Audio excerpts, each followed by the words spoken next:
Sunt de mână sau? Avem și manuale și de mașină.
Enjoy!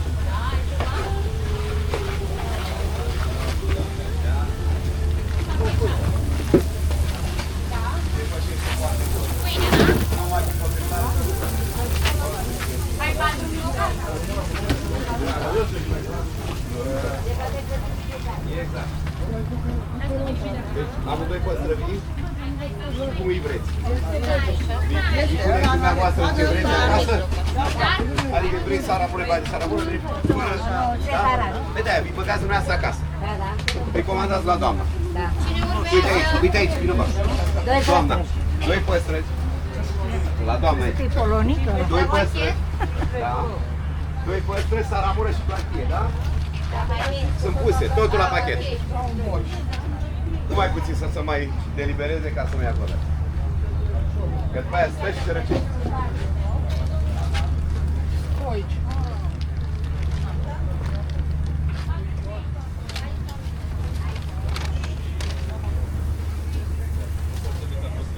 Da. Pentru aici cartofi fără. Ce preț are crapul? Ce preț are? 22 de lei 100 de grame, tot peștele. Mamă, deci vine unul de ăsta 50 de lei, nu?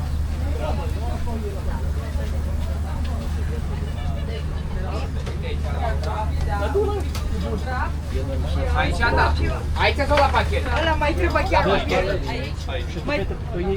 Mai trebuie chiar un pic. 2 minute mai Eu zic că cartofii sunt destul de calzi, dacă doriți mai fierbiți, îi mai punem la încălzit. Leni, stai să vă dau bani dacă n-aveți.